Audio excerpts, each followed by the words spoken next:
యెషయా ప్రవచన గ్రంథం 41వ అధ్యాయము 10వ వాక్యం చదువుకుంది. భూదిగంతం నుండి నేను పట్టుకొని దాని కొనల నుండి పిలుచుకున్నవాడా, నీవు నా దాసుడువనియు నేను నిన్ను ఉపేక్షింపక ఏర్పరచుకొంటిననియు నేను నీతో చెప్పి ఉన్నాను. నీకు తోడై ఉన్నాను, భయపడకుము. నేను నీ దేవుడినై ఉన్నాను, దిగులు పడకము. నిన్ను బలపరుతును, నీకు సహాయం చేయవాడును నేనే. నీతి అను నా దక్షిణ హస్తముతో నిన్ను ఆదుకొందును. దేవునికి స్తోత్రం. హల్లెలూయా. ఈ యెషయా గ్రంథం 41వ అధ్యాయం 10వ వాక్యంలో ఆఖరి లైన్ ప్రభు మనకిచ్చిన వాగ్దానం. నీతి అను నా దక్షిణ హస్తంతో నిన్ను ఆదుకుంటాను. ఇశ్రాయేలు ప్రజలు ఎన్నో ఆపత్కాలంలో ఆపదల గుండా, సమస్యల గుండా, ఇబ్బందుల గుండా ప్రయాణం చేశారు. వినాలి. ఇశ్రాయేలు ప్రజలు ఎన్నో ఆపదలు, ఆటంకాలు, ఇబ్బందులు ఎదుర్కొంటూ ఐగుప్తు నుండి కనాను దేశానికి ప్రయాణం చేస్తున్నటువంటి మార్గాలలో వారికి ఎన్నో ఆపదలు వచ్చాయి, ఆటంకాలు వచ్చాయి, ఇబ్బందులు కలిగాయి. అనేక రకాలుగా ఇబ్బందులు వచ్చాయి. అప్పుడు దేవుడు వారిని చూసి, వారి వైపు ఒకసారి చూసి చిరునవ్వు నవ్వి వాళ్ళతో చెప్తున్న మాట ఏంటంటే, నీతి అను నా దక్షిణాస్తంతో నేను నిన్ను ఆదుకుంటాను. దేవునికి స్తోత్రం. హల్లెలూయా, హల్లెలూయా. ఇక్కడ స్పెషల్గా యాకోబును ఉత్తరించి మాట్లాడుతున్నాడు. యాకోబు అనగా ఇశ్రాయేల్ అనగా మనమే. కనుక యాకోబు పేరు ఉచ్చరించి ప్రభు చెప్తున్నాడు, యాకోబు భయపడాకు, దిగులు పడాకు, నేను బలపరుస్తాను, నేను నీకు సహాయం చేస్తాను చెప్తూ, నీతి అనే నా దక్షిణ హస్తంతో నేను నిన్ను ఆదుకుంటాను. దేవునికి స్తోత్రం. హల్లెలూయా. ఈ 2024వ సంవత్సరంలో తన దక్షిణ హస్తంతో మిమ్మల్ని అందరినీ ఆదుకోబోతున్నాడు ఆయన. దేవునికి స్తోత్రం. హల్లెలూయా, హల్లెలూయా. మీరు ఏ ఇబ్బందుల్లో, ఇరుకుల్లో, సమస్యల్లో, పోరాటంలో ఉన్నా వాటన్నిటిలో నుండి దేవుడు మిమ్మల్ని ఆదుకోబోతున్నాడు. దేవునికి స్తోత్రం. హల్లెలూయా. కనుక మనం ఆరాధిస్తున్నటువంటి దేవుడు ఎవరంటే, అనేకమైన ఇబ్బందుల్లో నుండి, ఇరుకుల్లో నుండి మనల్ని ఆదుకునేవాడు. దేవునికి స్తోత్రం. హల్లెలూయా. మనం ఇరుక్కున పడి ఉంటే, ఇబ్బందుల్లో ఉంటే, సమస్యల్లో ఉంటే చూస్తూ తమాషా చూసే దేవుడు కాదు ఆయన. అలా చూస్తున్నది ఎవరు? బొమ్మలు చూస్తాయి. బొమ్మలు చూస్తాయి, చెట్లు చూస్తూ ఉంటాయి, పుట్టలు చూస్తూ ఉంటాయి, రాళ్ళు చూస్తూ ఉంటాయి. అవన్నీ చూస్తూ ఉండేటి ఏం చేయలేవు. కానీ మనం ఆరాధిస్తున్నవాడు జీవము గల దేవుడు. దేవునికి స్తోత్రం. హల్లెలూయా, హల్లెలూయా. ఆయన ప్రేమ గల దేవుడు, జాలి చూపు దేవుడు. ఆయన అంటున్నాడు, నీతి అనే నా దక్షిణ హస్తంతో నిన్ను ఆదుకుంటాను. దేవునికి స్తోత్రం. హల్లెలూయా. యోబు గ్రంథంలో కూడా ఒక మాట చదువుతాను. 12వ అధ్యాయం, యోబు 12:9 వాక్యం.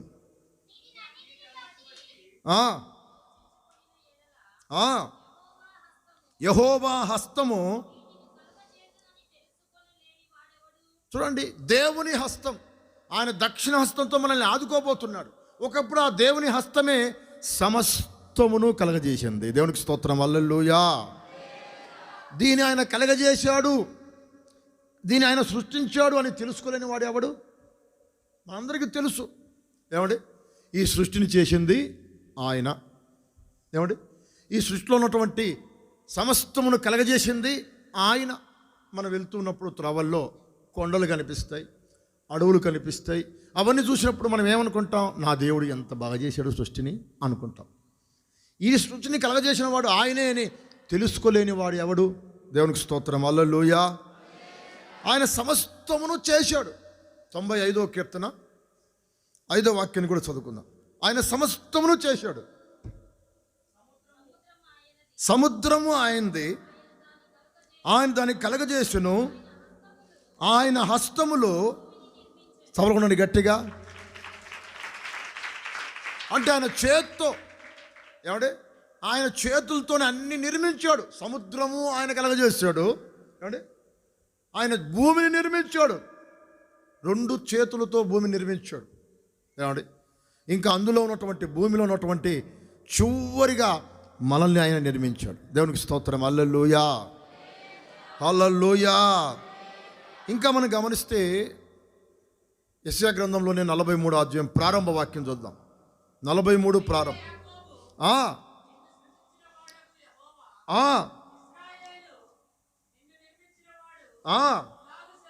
ఆయన నిన్ను నిర్మించాడు, యాకోబును నిర్మించాడు, ఇశ్రాయేలు నిర్మించాడు. ఈరోజు నా సహోదరి నిన్ను నిర్మించాడు, అన్న నిన్ను నిర్మించాడు. ఆయన మనల్ని నిర్మించినవాడు. దేవునికి స్తోత్రం. హల్లెలూయా. ఒక్క మాట చెప్పాలంటే ఆయన మన సృష్టికర్త, తన చేతులతో మనల్ని చేసినవాడు. దేవునికి స్తోత్రం. హల్లెలూయా, హల్లెలూయా. మనకున్న బైక్లో ఏదైనా రిపేర్ వస్తే మనకు తెలియదు, ఆ బైక్లో రిపేర్ వస్తే మనకు తెలియదు. కానీ ఆ బైకుని చేసిన వాడు ఒకడు ఉంటాడు, సృష్టికర్త. వారికి అన్నీ తెలుసు. దేవునికి స్తోత్రం. హల్లెలూయా. మనలో ఉన్న లోపాలు ఆ సృష్టికర్తకి అన్నీ తెలుసు. దేవునికి స్తోత్రం. హల్లెలూయా. కనుక ఆయన వైపు నువ్వు చూస్తే ఆయన నిన్ను నిర్మించిన వాడు కనుక నీ దేహంలో, నీ శరీరంలో సమస్తము నూతనమైనవిగా చేస్తాడు. దేవునికి స్తోత్రం. హల్లెలూయా. ఒకవేళ నువ్వు బాధల్లో ఉన్నావేమో, వేదనలో ఉన్నావేమో, అనారోగ్యంలో ఉన్నావేమో, ఏమండి ఎవరు నన్ను బాగు చేయాలని ఏమంటే కుమిలిపోతున్నావేమో, ఆయన చెప్తున్నాడు, నా దక్షిణ హస్తం నీ పైన చాపి నిన్ను ఆదుకుంటాను. దేవునికి స్తోత్రం. హల్లెలూయా. రోగంలోంచి నిన్ను ఆదుకుంటాను, నీకున్న సమస్యలోంచి నిన్ను ఆదుకుంటాను. నువ్వు ఎంత భయానకమైన పరిస్థితుల్లో, ఊబిలో ఉన్నా, చిక్కుల్లో ఉన్నా, ఏమంటే నేను నిన్ను ఆదుకుంటాను అని నా దేవుడు చెప్తా ఉన్నాడు. దేవునికి స్తోత్రం. హల్లెలూయా. ఇంకా మనం గమనిస్తే హెబ్రీ పత్రికలో ఒక చక్కటి మాట అంటాడు మోసే గారు. చూడండి ఆ మాట కూడా. హెబ్రీ పత్రిక 11:3.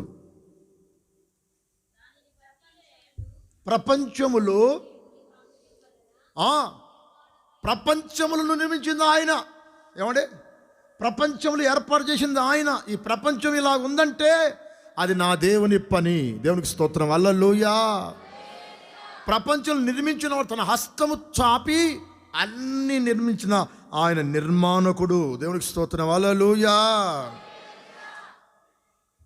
ఆయన సమస్తమును కలగజేశాడు. అందుకనే ఇవన్నీ తెలుసుకున్నటువంటి కీర్తనాకారుడు అంటాడు 118వ కీర్తన 15వ వాక్యంలో దావీదు కీర్తనాకారుడు చక్కటి మాట అంటాడు. 118, 15.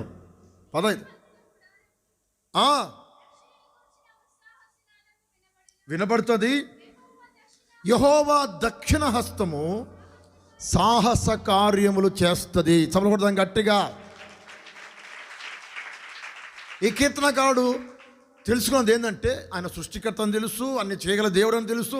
అయితే ఈయన ఇంకా తెలుసుకున్నాడు ఏం తెలుసా? ఎవరైతే ఆయన స్తుతిస్తారో, నీతిమంతుల గుడారాలలో ఉత్సాహం వినపడతాయో ఆ కుటుంబం పట్ల, వారి పట్ల ఆయన దక్షిణాస్తము చాపి సాహస కార్యాలు చేస్తాడు. దేవునికి స్తోత్రం. హల్లెలూయా. ఈ సంవత్సరం మీరు చేయాల్సిన పని ఏంటంటే, ఏమండి దేవుని వాగ్దానం నీ పట్ల, నీ కుటుంబం పట్ల నెరవేర్చబడాలంటే నీవు నీ కుటుంబంలో, నీ కుటుంబంతో, నీ భార్య పిల్లలతో, నీ యజమానుడు పిల్లలతో ఏం చేయాలంటే, ఏమండి స్తుతించి ప్రభుని ఆరాధించాలి, ప్రార్థన చేసుకోవాలి. కుటుంబ సమేతంగా అలాగ చేస్తే యెహోవా దక్షిణ హస్తము నీ కుటుంబం పట్ల సాహస కార్యాలు చేస్తుంది. దేవునికి స్తోత్రం. హల్లెలూయా. నా దేవుడు తన హస్తం మీ కుటుంబాలపైన చాపునుగాక. ఆయన హస్తం మన కుటుంబాల మీద ఉంటే తప్పకుండా మనల్ని ఆదుకుంటుంది. ఆయన మనల్ని ఆదుకొనుగాక. ఇంకా ఏ విధంగా ప్రభు మనల్ని ఆదుకుంటాడో, ఏమంటే ఆ హస్తం మన పైన చాపితే ఆ హస్తం మనల్ని ఏం చేస్తుందో క్లుప్తంగా 2 మాటలు చెప్పి ముగిస్తాను. మరలా వచ్చే ఆదివారం కూడా మనము ఇదే ప్రసంగాన్ని లేటెస్ట్గా ఇందాం. ఏమండి చదవండి 18వ కీర్తన, 18వ కీర్తన 16, 17 వాక్యాలు. ఉన్నత స్థలములో నుండి చెయ్యి చాపి ఆయన నన్ను పట్టుకొని మహాజల రాశులలో నుండి, దేవునికి స్తోత్రం. హల్లెలూయా. ఆయన హస్తం మన పైన చాపి, ఆయన దక్షిణ హస్తం మన పైన చాపితే ఏం చేస్తాడంటే రక్షణ కలగజేస్తాడు. దేవునికి స్తోత్రం. హల్లెలూయా. మళ్ళా మహాజల రాశుల్లో ఈయన ఇరక్కపోయాడు. ఈ కీర్తనాకారుడు జలరాశుల్లో ఇరక్కపోయాడు. జలరాశులు అంటే అర్థం ఏంటంటే నీళ్ళు అంటే అర్థం ఏంటంటే లోకం. లోక సంబంధమైనటువంటి వ్యవహారాల్లో ఈయన ఇరుక్కుపోయాడు, చిక్కుకుపోయాడు. ఎవరూ విడిపించలేని పరిస్థితుల్లో ఆయన తన దక్షిణాస్తము చాపి కీర్తనకారుణ్ణి పైకి లేపి రక్షించాడు. దేవునికి స్తోత్రం. హల్లెలూయా, హల్లెలూయా. మన దేవుడు, మనం ఆరాధించే యేసయ్య రక్షించువాడు. దేవునికి స్తోత్రం. హల్లెలూయా. యేసు అనగా రక్షకుడు అని అర్థం. దేవునికి స్తోత్రం. హల్లెలూయా. యేసు రక్షించువాడు. నిన్ను రక్షిస్తాడు, నీ వారిని రక్షిస్తాడు, నీ కుటుంబాన్ని రక్షిస్తాడు. ఏమండి, ఎవరినైనా రక్షిస్తాడు. ఆయన రక్షకుడు గనుక తప్పకుండా రక్షిస్తాడు. రక్షింపనేరక ఉన్నట్లు ఆయన హస్తము కురచగాల. ఎప్పుడు మన పైన మనల్ని రక్షించాలని, మనం ఆదుకోవాలని, మనల్ని లేవనెత్తాలని ఆయన హస్తము చాపే ఉన్నాడు. దేవునికి స్తోత్రం. హల్లెలూయా. ఆయన దక్షిణాస్తము చాపి నిన్ను రక్షిస్తాడు. నువ్వు జలరాశుల్లో ఉన్నా, మహాజలరాశుల్లో చిక్కుకొని ఉన్నా, ఏమండి జలరాశులు అనగా లోకంలో నువ్వు చిక్కబడి ఉన్నా, లోక సంబంధమైన ఊబిలో నువ్వు ఉన్నా, వాటిలో నుంచి నిన్ను పైకి లేవనెత్తి ఆయన నిన్ను రక్షిస్తాడు. దేవుడికి స్తోత్రం. హల్లెలూయా, హల్లెలూయా. 18వ కీర్తనలోనే 35వ వాక్యం చదువుకున్నాం.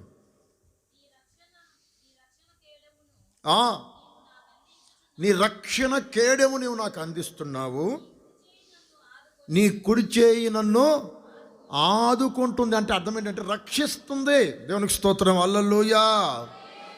ఆయన తన కుడి చేయి చాపుతున్నాడు. కుడి చేయి అంటే ఏంది? చెప్పండి. కుడి చేయి అంటే ఏంది? ఇదే దక్షిణ హస్తం, ఇదే కుడి చెయ్యి, ఇదే. దేవునికి స్తోత్రం. హల్లెలూయా. కనుక కుడి చేయి రక్షిస్తున్నాడు, ఆదుకుంటున్నాడు. అంటే అర్థమైన రక్షిస్తున్నాడు. నా దేవుడు ఈ సంవత్సరం ప్రారంభంలోనే మీతో చెప్తున్నాడు, నా దక్షిణాస్తము చాపి ప్రతి విషయంలో నేను మిమ్మల్ని ఆదుకుంటాను. దేవునికి స్తోత్రం. హల్లెలూయా, హల్లెలూయా. ఆయన నిన్ను ఆదుకుంటాడు. నువ్వు ఏ విధమైన బాధల్లో ఉన్నా, కష్టాలలో ఉన్నా, శ్రమలలో ఉన్నా, ఇబ్బందులు గుండా ప్రయాణం చేస్తూ ఉన్నా, ఒకసారి ప్రభును నువ్వు తలుచుకుంటే, ఆయన స్మరణ చేసుకుంటే, ఆయన స్తుతించి కీర్తిస్తే ఆయన నిన్ను తన దక్షిణాస్తము చాపి ఆదుకుంటాడు. దేవునికి స్తోత్రం. హల్లెలూయా, హల్లెలూయా. నిర్గమాకాండంలో ఒక మాట చెప్పి ముందుకెళ్దాం. నిర్గమాకాండం 15వ అధ్యాయము 6వ వాక్యం చదువుకో. యెహోవా నీ దక్షిణ హస్తం బలముంది, అతిశయించను. యెహోవా నీ దక్షిణ హస్తము శత్రువుని చిత్తకొడుతుంది. దేవునికి స్తోత్రం. హల్లెలూయా. నీ మీదకి వచ్చే శత్రువు బలవంతుడైనా, ఎంతటి వాడైనా సరే, నీవు ఆయన తలుచుకొని ఆయన జ్ఞాపకం చేసుకుంటే ఆయన దక్షిణాస్తము చాపి శత్రువుని చిత్తగొడతాడు. దేవునికి స్తోత్రం. హల్లెలూయా. నా దేవుడు నా శత్రువు చిత్తగొట్టునుగాక. అనండి, అనండి. ఆయన నా శత్రువుని చిత్తగొట్టునుగాక. ఈ సంవత్సరం దేవుడిని శత్రువుని చిత్తగొట్టునుగాక. ఆయన మన శత్రువుని చిత్తగొట్టునుగాక. అంటే దంచుతాడన్నమాట. అర్థమవుతుందా? మీరు పచ్చడి దంచుతారా కదా, ఇప్పుడు పచ్చడి దంచే కార్యక్రమం లేవు, అన్నీ మిక్సీలే. ఏమండి, ఇంకా మెత్తగా అయిపోద్ది అన్నమాట. ఇంక ఒక్కరికొకరు కూడా ఉండదు. ఏమని అక్కడ ఏమీ ఉండవు అన్నమాట, అన్ని మెత్తగా అయిపోతాయి. కనుక దేవుడు మన శత్రువుని చిత్తగొడతాడు. ఏమండి, మనము దేవునికి మొరపెట్టే వారమైతే, ఆయనకు అప్పగించుకొని ప్రార్థన చేసే వారమైతే, ఆయన దక్షిణాస్తము మన పైన చాపి మన శత్రువుని ఆయన చిత్తగొడతాడు. అక్కడే 12వ వాక్యం కూడా చూద్దాం. 12వ వాక్యం. నీ దక్షిణాస్తము చాపితివి. చూడండి, దేవుడు దేవుని బిడ్డలకు విరోధంగా ఉన్న వారిని భూమి మింగడానికి ఆయన ఆజ్ఞాపించాడు. దేవునికి స్తోత్రం. హల్లెలూయా. తన దక్షిణాస్తము చాపాడు. భూమి లేచి నోరు తెరిచి వాటిని మింగు అని చెప్పగానే భూమి ఆ పని చేస్తుంది. దేవునికి స్తోత్రం. హల్లెలూయా. ఆయన ఆజ్ఞాపిస్తుంటే భూమి మాట ఉంటుంది, ఆయన ఆజ్ఞాపిస్తుంటే ఆకాశం మాట ఉంటుంది, ఆయన ఆజ్ఞాపిస్తుంటే ఏమంటే జలరాశులు మాట ఉంటున్నాయి, ఆయన ఆజ్ఞాపిస్తుంటే ఏమంటే సముద్రాలు లోపడుతూ ఉన్నాయి. సమస్తం ఆయనకు లోపడి, ఎందుకంటే ఆయన సమస్తం నిర్మించిన నిర్మాణకుడు. ఆయన దక్షిణాస్తం ఈ పైన ఈ సంవత్సరం చాపబోతున్నాడు. దేవునికి స్తోత్రం. హల్లెలూయా. ఆయన హస్తం మన పైన చాపితే ఆ హస్తం మనల్ని ప్రతి విధమైన ఏమంటే బాధల్లో నుండి రక్షిస్తుంది. దేవునికి స్తోత్రం. హల్లెలూయా. నా దేవుని హస్తం ఈ నూతన సంవత్సరం అంతా మిమ్మల్ని రక్షించునుగాక. రెండో మాట చెప్తాను, ఆయన హస్తం మనల్ని రక్షిస్తుంది. 89వ కీర్తన 89వ కీర్తన 21వ వాక్యం చదువుకుందాం.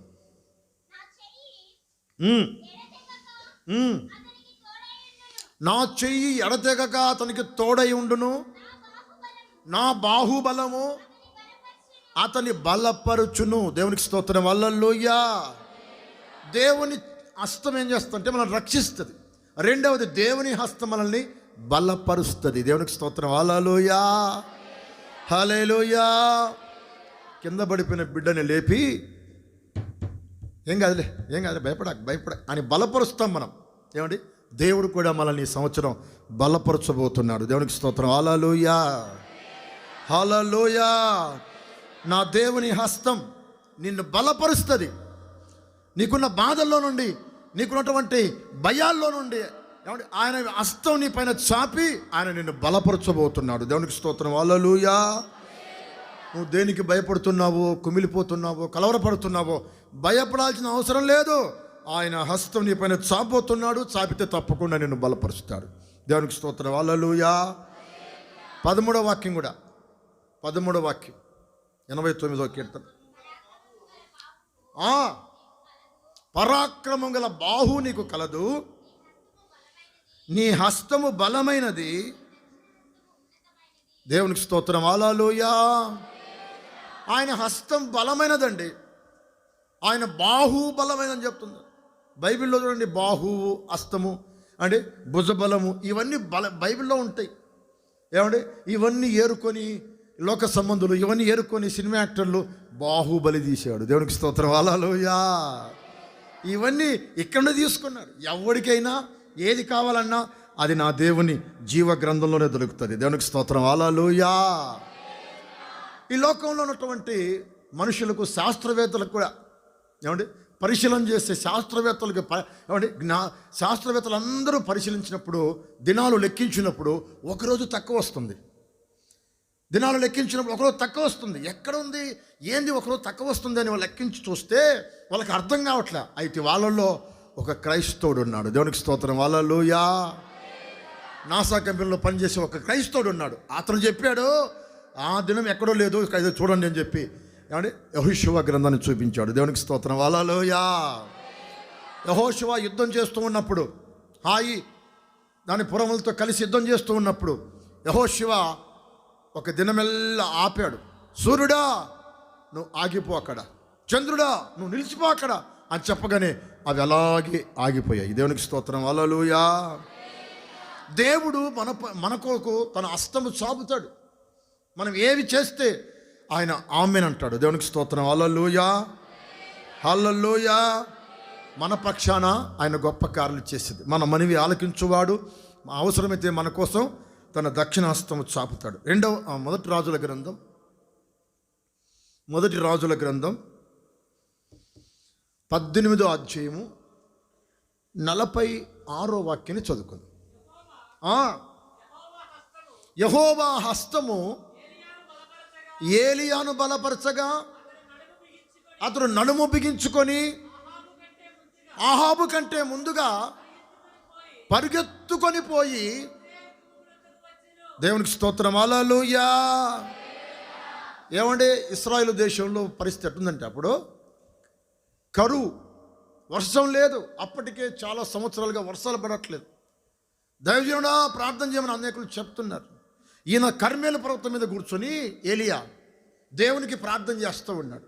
కర్మేలు పర్వతం మీద కూర్చొని ప్రార్థన చేస్తుంటే ఏలియాకి ఒక దర్శనం కనపడింది. ఏంటి ఆ దర్శనం అంటే, అరచేయంత మేఘం ఆకాశంలో నుండి దిగి వస్తూ ఉందట. దేవునికి స్తోత్రం. హల్లెలూయా, హల్లెలూయా. పక్కన ఉన్న శిష్యుడు చెప్పాడు, రే అటెళ్ళి చూడు, మేఘం ఏమైనా కనపడతాను చూడంటే, అయ్యా ఏం కనపడలేదయ్యా అన్నాడు. మరలా ప్రార్థన చేసుకో కాసేపు 5 నిమిషాల తర్వాత, ఇప్పుడు మరలా వెళ్ళి చూడు అంటే, అయ్యా ఏం కనపడలేదయ్యా అంటున్నాడు. సరే ఆయన ప్రార్థన చేసి, రే ఈసారి బాగా చూడు అన్నాడు. అప్పుడు ఆడన్నాడు పని మనిషి, అయ్యా అరిచేంత మేఘం కిందికి దిగి వస్తుంది అయ్యా అన్నాడు. దేవునికి స్తోత్రం. హల్లెలూయా. అట్లయితే వెంటనే వెళ్ళి ఆహాబుకి మాట చెప్పు, మోపైన వర్షం రాబోతుంది, మోపైన వర్షం రాబోతుంది, సమృద్ధిగా వర్షం కురవబోతుంది. అర్జెంటుగా ఇంటికి వెళ్ళమని, లేకుండా తడిచిపోతాడు. గుర్రాలు రథాలు అన్నీ కూడా దిగబడిపోతాయి, వెళ్ళమని అర్జెంటుగా అంటే, పాపం ఈ ఏలియా చెప్పిన మాట విని వాళ్ళు బయలుదేరారు. అయితే వాళ్ళు బయలుదేరిన వెంటనే ఏలియా దేవుని హస్త బలము చేత, దేవునికి స్తోత్రం, హల్లెలూయా హల్లెలూయా, దేవుని హస్తం ఏలియాను బలపరచగా రథము కంటే ముందు వెళ్ళి ఇజ్రాయేల్లో నిలబడ్డాడు. దేవునికి స్తోత్రం, హల్లెలూయా. ఏమంటే కర్మేలు పర్వతానికి ఇజ్రాయేల్ దేశానికి ఇంచుమించుగా 25 కిలోమీటర్ల దూరం ఉంటుంది. అంటే ఇక్కడ నుండి ఏమంటే కుక్కల దొడ్డి అంతా, ఇంచుమించుగా కుక్కల దొడ్డి అంత దూరంలో ఉన్న పర్వతం మీద ఏలియా చెప్పాడు, పర్వతం కింద ఉన్నటువంటి అహాబుతో భయపడకుండా అర్జెంటుగా వెళ్ళిపోం, లేకుంటే వర్షం, మోపైన వర్షం రాబోతుంది అని చెప్పగానే వాళ్ళు బయలుదేరారు మెల్లగా. అయితే వాళ్ళకంటే ముందుగా ఏలియా దేవుని హస్తబలము చేత ఏమంటే పరిగెత్తుకుంటూ వెళ్ళిపోయాడు. విమానం బోల పరిగెత్తుకుంటూ వెళ్ళిపోయి ఇజ్రాయెల్ గుమ్మంలో నిలబడ్డాడు. దేవునికి స్తోత్రం, హల్లెలూయా. 25 కిలోమీటర్లు పరిగెత్తే అంత బలం ఆ దైవానికి ఎలా వస్తుందంటే అది దేవుని హస్తబలం. దేవునికి స్తోత్రం, హల్లెలూయా హల్లెలూయా. దేవుని హస్తం మన మీదకి వస్తే మనం బలవంతులుగా మార్చబడతాం, శక్తివంతులుగా మార్చబడతాం. దేవునికి స్తోత్రం, హల్లెలూయా. కనుక అధైర్యపడాల్సిన అవసరం లేదు. భయపడక, అధైర్యపడక ప్రభు దగ్గర ప్రార్థన చేసుకో. నా దేవుని హస్తం నిన్ను బలపరుస్తుంది.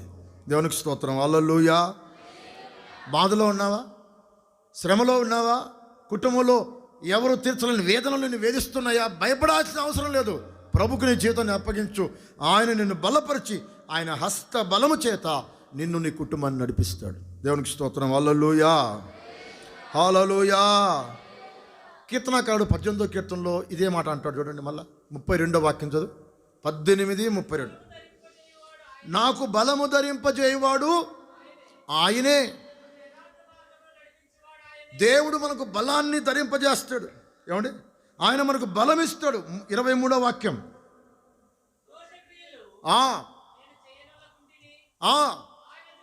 ఆయన దృష్టికి ఎవరిని బలపరుస్తాడంటే ఏ దోషము లేకపోతే, మనం దేవుని యథార్థంగా ఆరాధన చేస్తూ ఉంటే, మనస్ఫూర్తిగా దేవుని స్తుతిస్తుంటే ఆయన మనల్ని బలపరిచి బలవంతులుగా మారుస్తాడు. దేవునికి స్తోత్రం, హల్లెలూయా.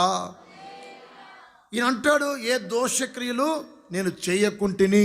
ఒకవేళ దోషం ఉంటే ఆయన హస్తం నిన్ను బలపరచలేదు. అందుకనే ఈ సంవత్సరం ప్రారంభంలోనే ప్రభు చెప్తున్నాడు, ఒకవేళ దోషక్రియలు ఉంటే అవి తీసేసుకొని, ఏమండి బలహీనతలు ఉంటే అవి తీసేసుకొని ప్రభు దగ్గర మనం ఏ దోషం లేనివారుగా, ఏ బలహీనత లేనివారుగా నిలవబడితే ఆయన హస్తం నిన్ను బలపరచబోతుంది. దేవునికి స్తోత్రం, హల్లెలూయా హల్లెలూయా. నిన్ను బలపరచువాడు ఆయనే. ఆహాబులో ఎన్నో దోషాలు ఉన్నాయి. ఏమంటే అందుకని ఆహాబుకు దేవుడు బయలుపరచలే. ఏలియాతో చెప్తున్నాడు, నేను మోపైన వర్షం కురిపించబోతున్నా. దేవునికి స్తోత్రం, హల్లెలూయా హల్లెలూయా. ఏమండి ఒకసారి ఈ యెహోషాపాతు రాజు యూదాను పరిపాలిస్తున్నాడు, ఈ ఆహాబు ఇశ్రాయేలును పరిపాలిస్తున్నాడు. వీళ్ళిద్దరూ వియ్యం పొందారు. ఏమందారు? వియ్యం అంటే ఈయన కొడుక్కి ఆయన కూతురునిచ్చి పెళ్లి చేశాడు. అర్థమైందా? అంటే రాజులు వియ్యం పొందారనమాట. అంటే యెహోషాపాతు ఏమో నీతి కార్యాలు చేసే నీతిమంతుడు, ఆహాబు ఏమో దుర్మార్గుడు. అంటే నీతిమంతుడు దుర్మార్గునితో సహవాసం చేశాడు. దేవునికి స్తోత్రం, హల్లెలూయా. అది దేవునికి ఏమాత్రం నచ్చల. ఏమండి బైబిల్లో ఉంది, విశ్వాసికి అవిశ్వాసికి సంబంధం ఎక్కడ? ఏమండి దేవుని మందిరంతో విగ్రహంతో సంబంధం ఏమిటి? క్రీస్తుకు బెలియాలకి సంబంధం ఏంటి? విశ్వాసికి అవిశ్వాసికి సావాసం ఎందుకు? దేవుని వాక్యం చెప్తుంది. ఇక్కడ యెహోషాపాతు రాజు ఆహాబుతో వియ్యముందాడు. ఆనాటి నుండి యెహోషాపాతుకి అన్ని వ్యతిరేకంగా జరుగుతున్నాయి. అంతవరకు బాగానే ఉన్నాడు. మీరు చదువుకోండి, బైబిల్తో తెరిచి యెహోషాపాతు గురించి చదివితే దేవుడు యెహోషాపాతును దీవించి నలుదిక్కులా నెమ్మది కలగజేశాడు. దేవునికి స్తోత్రం, హల్లెలూయా. ఆ తర్వాత ఇతని జీవితంలో అపజయాలు, ఆటంకాలు కలిగాయి. ఎందుకు అంటే భక్తిహీనంతో సహవాసం చేశాడు, దుర్మార్గంతో సహవాసం చేశాడు. దేవునికి స్తోత్రం, హల్లెలూయా. ఈ సంవత్సరం మీరు జాగ్రత్త పడండి. మీ సహవాసం ఎవరితో ఉంది? ఎవరితో మీరు తిరుగుతున్నారు? ఏమండి ఎవరితో తిరుగుతున్నారు? లోకంతోనా, లోకస్తులతోనా? ఏమండి లోక పాపాలు ఇచ్చలవిడిగా తిరుగుతూ తాగుతూ విచ్చలవిడి తిరుగుతున్న వారితోనా? మీరు ప్రత్యేకపరచబడితే నా దేవుడు మిమ్మల్ని ఆశీర్వదించునుగాక. ఆయన హస్తం మీకు తోడుగా ఉంచి మిమ్మల్ని బలపరచునుగాక. అక్కడ మీరు గమనిస్తే ఇద్దరు కలిసి యెహోషాపాతు ఆహాబు మీదకి ఒక రాజు దండెత్తి వచ్చాడు. అప్పుడు ఈ ఆహాబు అంటాడు యెహోషాపాతుతో, అయ్యా బాగారా, నాకు సహాయం చేసి యుద్ధంలో నువ్వు నాతో పాటు వచ్చి యుద్ధం చేస్తావని అడిగాడు. సరే కదా, దాయాది కదా, బంధువు కదా, వియ్యంకుడు కదా, అడిగితే కాదని ఎట్లా అంటాడంటే సరే అని వచ్చాడు. ఇద్దరు కలిసి యుద్ధానికి వెళ్తున్నారు. ఆ యుద్ధంలో వాతావరణం అంతా వీళ్ళకు వ్యతిరేకంగా ఉంది. దేవునికి స్తోత్రం. హల్లెలూయా, హల్లెలూయా. ఒకసారి యుద్ధం స్టార్ట్ అయితే భయంకరంగా ఓటమి వచ్చింది. మరలా రెండోసారి ఇంకా యుద్ధానికి బయలుదేరుతున్నారు. అప్పుడు యెహోషాపాతు అంటాడు, అయ్యా మన కొరకు ప్రార్థన చేసే దైవజనులు కానీ ప్రవక్తలు కానీ ఎవరైనా ఇక్కడ లేరా అని అడిగాడు. దేవునికి స్తోత్రం. హల్లెలూయా. అంటే యెహోషాపాతుకి ఎక్కడికైనా దైవజనుల దగ్గర ప్రార్థన చేసుకుని వెళ్ళే అనుభవం. కొంతమంది ఉన్నారండి, ఎక్కడికి పోతారో తెలియదు, ఏం చేస్తారో తెలియదు, ఎప్పుడు ఊరికి పోతారో తెలుసు, ఎప్పుడు వస్తారో తెలియదు. ఏమండి, ఏం చెప్పరు సంఘంలో, దైవజనులకి ఏం చెప్పరు, వాళ్ళ కార్యక్రమాలు చేసుకుంటూ ఉంటారు. అలాంటి వారికి కొన్నిసార్లు ఒకవేళ ప్రార్థన చేసుకు వెళ్తే మంచిదే, ఏమండి, అయినా చెప్పడం ఎంతైనా ఆశీర్వాదం. దేవునికి స్తోత్రం. హల్లెలూయా. వీళ్ళిద్దరూ అడుగుతున్నాడు యెహోషాపాతు ఆహాబుని. అప్పుడు ఆహాబు అన్నాడు, ఉన్నారు దైవజనులు కానీ అంతా నాకు వ్యతిరేకమే అన్నాడు. దేవునికి స్తోత్రం. హల్లెలూయా. దైవజనుడు వ్యతిరేకంగా నీకు ఎందుకు ఉంటాడండి? ఏమండి, మీకోసం అహర్నిశలు ప్రార్థన చేసి మీకోసం శ్రమపడే సేవకులు మీకు వ్యతిరేకంగా ఎందుకు ఉంటారు? ఉంటారంటే అది మీ క్రియలను బట్టే కదా, మీ మాటలను బట్టే కదా, మీ అహంకారంగా బట్టే కదా. ఏమండి, అది గ్రహించకుండా ఉన్నారని నాకు వ్యతిరేకంగా అని చెప్తున్నాడు ఆహాబు. సరే, అవన్నీ మాట్లాడక, మీరు ఒక రాజుగా ఉన్నారు, అట్లాంటి మాటలు చెప్పు, దైవజనులు అందరినీ ప్రేమిస్తారు అని చెప్పాడు యెహోషాపాతు. మీరు రాజు అయి ఉండి అట్లాంటి మాటలు పలకొద్దండి, అసలు దైవజనులు అందరితో బాగుంటారు, అందరూ కావాలి వాళ్ళకి అని యెహోషాపాతు చెప్తే, సరే ఎక్కడ వాడు చెప్పు అంటే, ఏదో పలానా చోట ఉన్నాడు ఒక దైవజనుడు అంటే, ఇద్దరు కలిసి అక్కడికి వెళ్ళారు. ఎలీషా దగ్గరికి వెళ్ళారు. దేవునికి స్తోత్రం. హల్లెలూయా, హల్లెలూయా. చదవండి ఆ మాట. దినవృత్తాంతాల 2వ గ్రంథం 19వ అధ్యాయం 3వ వాక్యం చదువుకుందాం. దేశంలో నుండి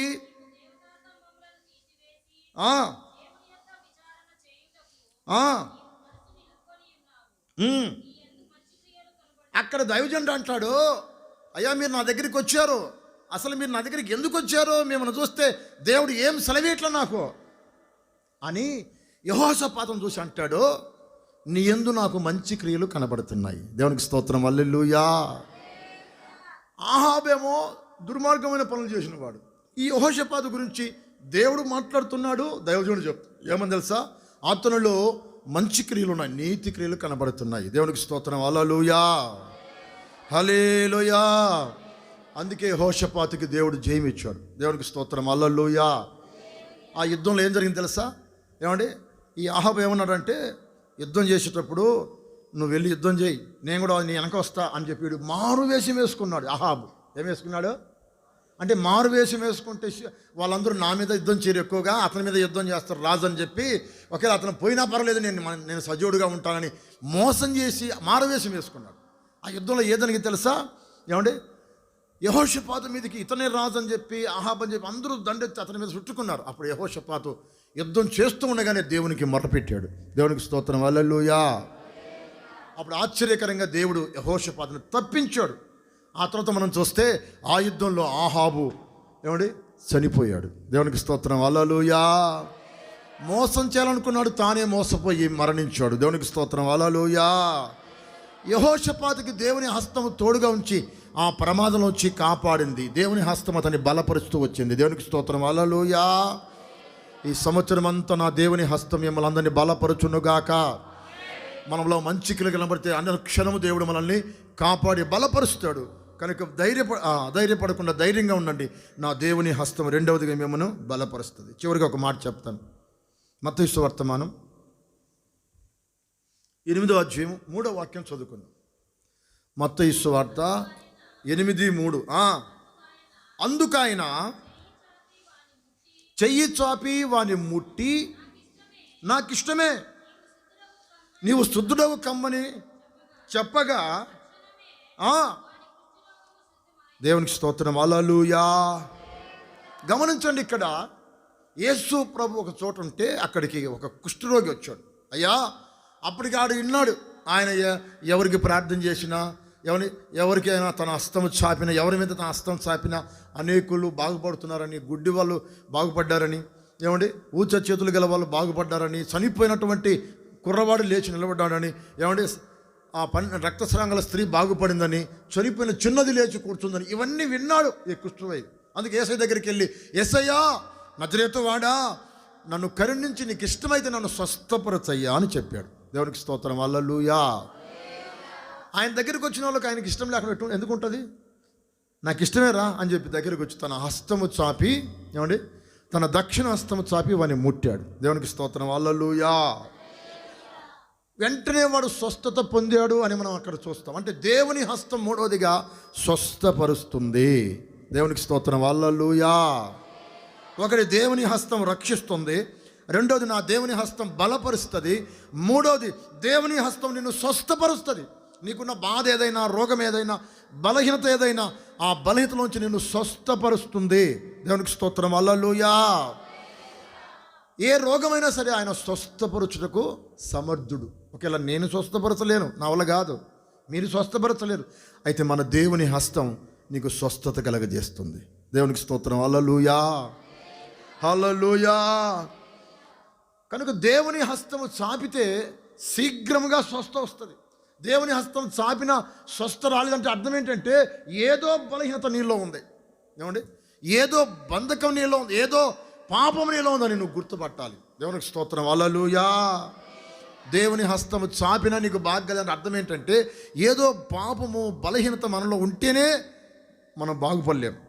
యెషయా గ్రంథం 1వ అధ్యాయం 25వ వాక్యం చదువుకుంది. యెషయా గ్రంథము 1వ అధ్యాయము 25వ వాక్యం. నా హస్తము నీ మీద పెట్టి క్షారము వేసి నీ మస్టుని నిర్మలము చేసి నీలో కలిపిన తగరమంతయు తీసివేస్తాను. చదవండి గట్టిగా. ఆయన తన హస్తము చాపితే, వినండి, మీరు ఏ రోగంలో ఉన్నా, అన్యజనులైనా, ఇప్పటికీ కొత్తగా వచ్చినా, ఆయన హస్తం పైన చాపితే ఆయన హస్తం ఏం చేస్తుందంటే నీలో ఉన్నటువంటి మస్టును తొలగిస్తుంది. దేవునికి స్తోత్రం. హల్లెలూయా. మస్ట్ అంటే అర్థం ఏంటంటే మలినం. మస్ట్ అంటే అర్థం ఏంటి? మలినం. చూసారా? మలినం. ఆ మలినం తొలగిపోతుంది. తగరమంతా తీసివేస్తాడు. తగరం అంటే ఏంటి? పై మెరుపు. ఇప్పుడు మనం ఇందాక కేక్ కట్ చేసాం, ఆ కేకుకు ఒక పక్క తగరం పూసి ఉంటారు. మనం స్వీట్ కోట్లకి వెళ్తాం, కొన్ని స్వీట్లలో కట్ చేసి రకరకాలుగా పెట్టి ఉంటారు. వాటికన్నిటికీ కింద సైడు తగరం ఉంటుంది, మెరుస్తూ ఉంటుంది. దేవునికి స్తోత్రం. హల్లెలూయా. ఈ తగరం ఏం చేస్తుందంటే ఒక్కసారి మనల్ని తగులుకుందంటే విడిచిపెట్టదు ఇక. దేవునికి స్తోత్రం. హల్లెలూయా.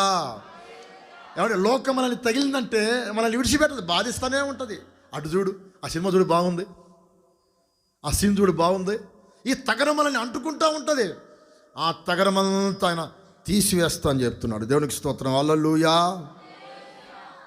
ఆయన మస్టును తొలగిస్తాడు, తగరమంతా తీసివేస్తాడు. ఆయన హస్తము చాపితే ముందు క్షారం వేస్తాడు. దేవునికి స్తోత్రం. హల్లెలూయా.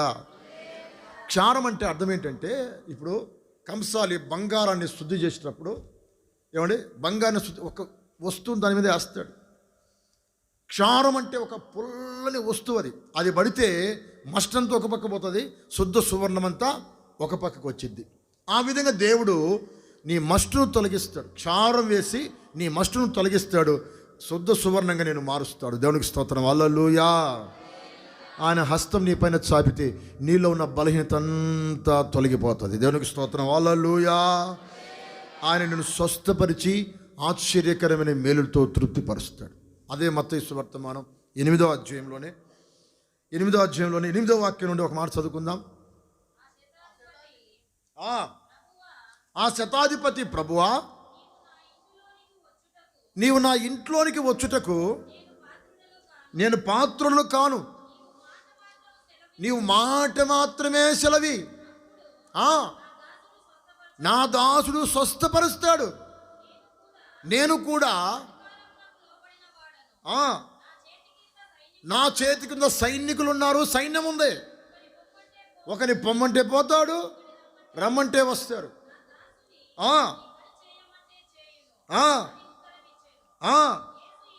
యేసు ఈ మాట విని ఆశ్చర్యపడి ఎంత వచ్చుచున్న వారిని చూచి, ఇశ్రాయేలు ప్రజలలో కూడా నేను ఇంత విశ్వాసం చూడలేదు. చెప్పండి గట్టిగా. ఆయన స్వస్థపరిచే దేవుడు. ఎవరిని స్వస్థపరుస్తారంటే విశ్వాసం గల వారిని. దేవునికి స్తోత్రం, హల్లెలూయా. శతాధిపతి అంటాడు, నువ్వు నా ఇంటికి రావడానికి నేను పాత్రను కాదు ప్రభా, నీ మాట మాత్రమే సెలవి. ఈయన అనుకుంటున్నాడు, యేసు ప్రభు నేను వస్తానులే, వచ్చి చేయబెట్టి నా హస్తము చాపి స్వస్థపార్థం చేస్తాను అనుకుంటున్నాడు యేసయ్య. ఇది ఆయన అంటాడు, నువ్వు నా ఇంట్లోకి రావడానికి నేను పాత్రుని కాదయ్యా. దేవునికి స్తోత్రం, హల్లెలూయా. నేను అసలే అన్యజనుణ్ణి, నా ఇంట్లో విగ్రహాలు ఉన్నాయి, నా ఇంట్లో ఏమంటే రకరకాల దోషం ఉంది, తాగుబోతులు ఉన్నారు, తిండిపోతులు ఉన్నారు, ఇలా రకరకాల ఆలోచన చేసి అంటాడు, నువ్వు నా ఇంటికి రావడానికి నేను పాత్రను కాదు, నీ మాట మాత్రమే సెలవి, నా దాసుడు బాగుపడతాడు. దేవునికి స్తోత్రం, హల్లెలూయా. అంటే ఇతడు అన్యుడైన ఇతనికి ఒక విశ్వాసం ఉంది. ఏంటో తెలుసా? ఆయన మాట స్వస్థపరుస్తుందని. దేవునికి స్తోత్రం, హల్లెలూయా. ఆ రోజు ఆయన మాటే కదా సృష్టిని చేసింది, ఆయన మాట చేత కదా సముద్రాన్ని వేరు చేసింది, ఆయన మాట చేత కదా భూమిని వేరు చేసింది, ఆయన మాట చేత కదా ఆకాశ నక్షత్రాలు చేసింది. ఇప్పుడు వాటికి మనం నమస్కరిస్తున్నాం. దేవుని మాట చేత ఏమంటే సూర్యుడు కలిగాడు, దేవుని మాట చేత చంద్రుడు కలిగాడు, దేవుని మాట చేత నక్షత్రాలు పుట్టాయి. వాటన్నిటికీ ఇప్పుడు మనం మొక్కుతున్నాం, నమస్కారం చేస్తున్నాం. ఆయన మాట చేత చేశాడు. ఇవన్నీ చదివినటువంటి ఈ శతాధిపతి తెలుసుకున్నవాడు ఏమంటాడంటే, నీ మాట మాత్రమే సెలవి ప్రభా, నీ మాట నా దాసుని బాగు చేస్తుంది, నీ మాట శక్తిగల మాట. దేవునికి స్తోత్రం, హల్లెలూయా. ఇవన్నీ విన్న తర్వాత ప్రభు అంటాడు, ఇశ్రాయేలు ప్రజల్లో కూడా ఇంత విశ్వాసం నేను చూడలే. దేవునికి స్తోత్రం, హల్లెలూయా. సంవత్సరాల తడబడి ఏమంటే ఏళ్ళగా వస్తున్నారు మందిరానికి, వాళ్ళలో కూడా ఇంత విశ్వాసం చూడలేదు నేను అని ప్రభు ఆశ్చర్యపడి చెప్తున్నాడు ఈ మాట. కనుక విశ్వాసం గల వారిని అందరినీ నా దేవుని హస్తం స్వస్థపరుస్తుంది. దేవునికి స్తోత్రం, హల్లెలూయా. ఈ మాట నాకు గుర్తొచ్చింది. ఏంటి తెలుసా? నేను కర్నూలు జిల్లాలో సేవ చేసేటప్పుడు నందికొట్కూరులో ఒక అన్యురాలు, ఆమెకి రక్తస్రావ రోగం. ఏం రోగమో? రక్తం వస్తూనే ఉంటుంది ఎడతగా. నాకు తెలియదు ఆ విషయం. అయితే ఆమెకి కొత్తగా దేవుని మందిరానికి వస్తూ ఉంటే మన వాళ్ళు విశ్వాసాలు ఏం చేశారంటే ఒక న్యూ టెస్టిమెంట్ ఇచ్చారు, చిన్న బైబిల్, న్యూ టెస్టిమెంట్. అది చదివింది. ఈ సంగతి చదివింది. 12 ఏళ్ల నుంచి రక్తస్రావం గల రోగం గల స్త్రీ గురించి చదివింది. ఆమె ఆదివారం మందిరానికి వచ్చినప్పుడు ఏమంటే నేను అందరికీ ప్రార్థన చేస్తూ ఉంటే ఆమె కూడా ఆమె మాత్రం నా వస్త్రపు చెంగు పట్టుకుంటా ఉంది. దేవునికి స్తోత్రం, హల్లెలూయా. 2-3 సార్లు నేను గమనించాను, ఏంటమ్మా అట్లా పట్టుకుంటున్నావు అని అడిగా. ఏం లేదులయ్యా అని చెప్పి వెళ్ళిపోయింది ఆమె. ఆశ్చర్యకరంగా ఆమె సాక్షి చెప్పిన మాట ఏంటి తెలుసా? దేవుడు ఆమెను స్వస్థపరిచాడు. దేవునికి స్తోత్రం, హల్లెలూయా. మన ఘనత కాదు, దేవునికి మహిమ కలిగినట్లుగా దేవుడు ఆ కార్యం చేశాడు. దేవునికి స్తోత్రం, హల్లెలూయా. మన దేవుడు ఎవరంటే స్వస్థపరచువాడు, విశ్వాసాన్ని బట్టి కార్యం చేయవాడు. ఆయన నిన్ను స్వస్థపరుస్తాడు. నీకున్న రోగము బలహీనత ఏదైనా సరే ఆయన హస్తము చాపి నిన్ను స్వస్థపరచునుగాక. దేవుని హస్తము చాపి నిన్ను రక్షిస్తుంది, దేవుని హస్తం చాపి నిన్ను బలపరుస్తుంది. నా దేవుని హస్తం నిన్ను స్వస్థపరుస్తుంది.